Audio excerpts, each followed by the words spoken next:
महाराष्ट्रामध्ये गेल्या काही काळामध्ये 22,174 इतक्या आत्महत्या झालेल्या आहेत। हा आकडा मी दिलेला नाही आहे, हा आकडा दिला आहे राज ठाकरेंनी।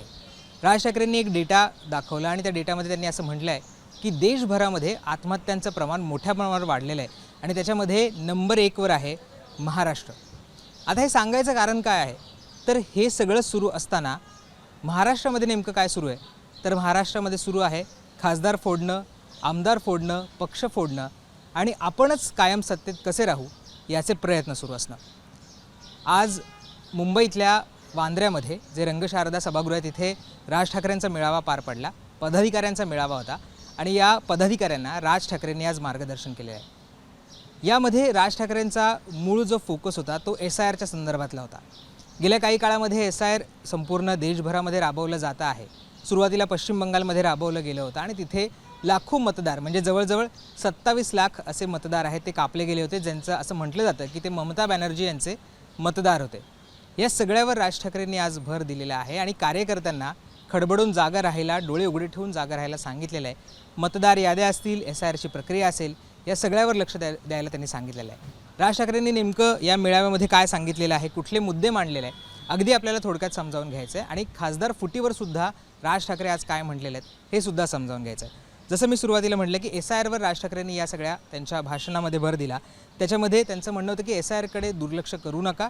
ज्या पद्धतीनं पश्चिम बंगालमध्ये मतदार कापले गेले तशाच पद्धतीनं तुमच्या मतदारसंघामध्ये सुद्धा तुमचे मतदार हे कापले जाऊ शकतात। त्यामुळे SIRची प्रोसिजर होत असताना त्याच्याकडे तुम्ही जाणीवपूर्वक लक्ष द्या, डोळ्यात तेल घालून लक्ष द्या, असं सुद्धा राज ठाकरेंनी त्याच्यामध्ये सांगितलेलं आहे।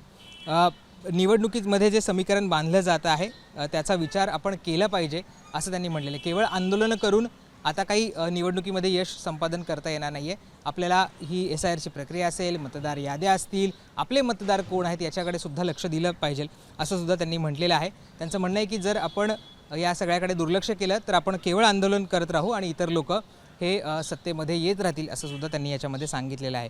अर्थात वेगवेगळ्या विषयांवर सुद्धा त्यांनी फोकस दिला। मग छत्रपती शिवाजी महाराजांच्या जिरेटोपावर जो जैनांचा ध्वज लावला होता त्याच्यावर सुद्धा राज ठाकरे यांनी म्हटलेलं आहे आणि जैन मुनींना जे निलेशचंद्र मुनी आहेत त्यांना सुद्धा त्यांनी सुनावलेलं आहे। त्यांनी म्हटलेलं आहे की अशा पद्धतीनं वाद निर्माण करून तुम्हाला आंदोलनामध्ये अडकवून ठेवलं जात आहे आणि तिथे SIRची प्रक्रिया असेल किंवा त्यांचे मतदार शोधणं असेल अशा गोष्टी सुरू आहेत।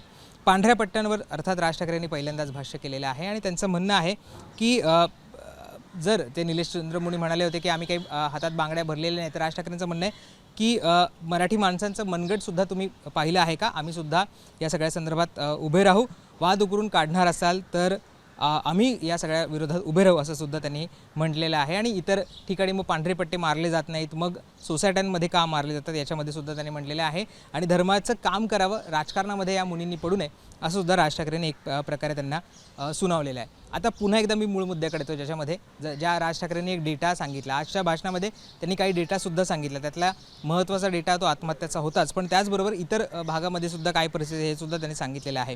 त्यांचं म्हणणं होतं की देशामध्ये दुष्काळ पडू शकतो कारण अजूनही पावसाचं पाऊस आलेला नाही आहे आणि एकीकडे अशी परिस्थिती असताना, दुष्काळाची परिस्थिती असताना दुसरीकडे महाराष्ट्रामध्ये मात्र खासदार फोडणं हे चालू आहे।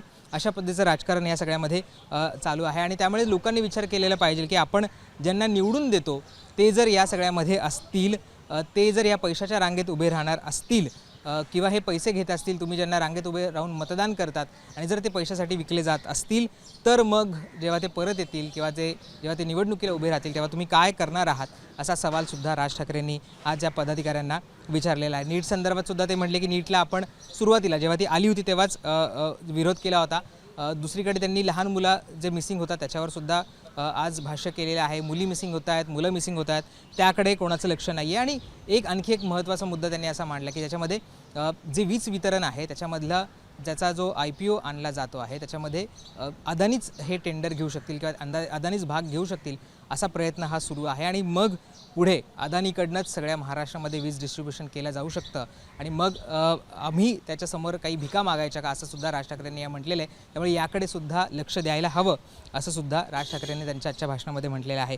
ममता बॅनर्जींचा मी उल्लेख सांगितला की ममता बॅनर्जींच्या SIRच्या माध्यमातून 27 लाख मतं काढली गेली असं सुद्धा त्यांनी म्हटलेलं आहे. संपूर्ण सिस्टीम आता भाजपने किंवा सत्ताधाऱ्याने ताब्यात घेतलेली आहे, त्यामुळे आपण सतर्क राहिलं पाहिजे असं सुद्धा त्यांनी म्हटलेलं आहे. आणि सत्तेत जर जायचं असेल, केवळ आंदोलन करून सत्तेत जाणार नाही, तर सत्तेत जायचं असेल तर सत्तेत जाण्याचा मार्ग हा मतदार याद्यांमधनं जातो, मतदारसंघांमधनं जातो. त्यामुळे त्याच्यावर आजपासूनच लक्ष द्या. 3 वर्षाने निवडणुका आहेत म्हणून आज गाफील राहून चालणार नाही, तर आजपासूनच काम सुरू केलं पाहिजे असं सुद्धा त्यांनी म्हटलेलं आहे. आणि आपल्या विरोधात काय षडयंत्र रचलं जातं याचा आपल्याला अंदाज नसल्याचं सुद्धा आठवण राज ठाकरेंनी या सगळ्यामध्ये करून दिलेली आहे. जनगणना होती आहे, त्याकडे सुद्धा लक्ष द्यायला सांगितलेलं आहे.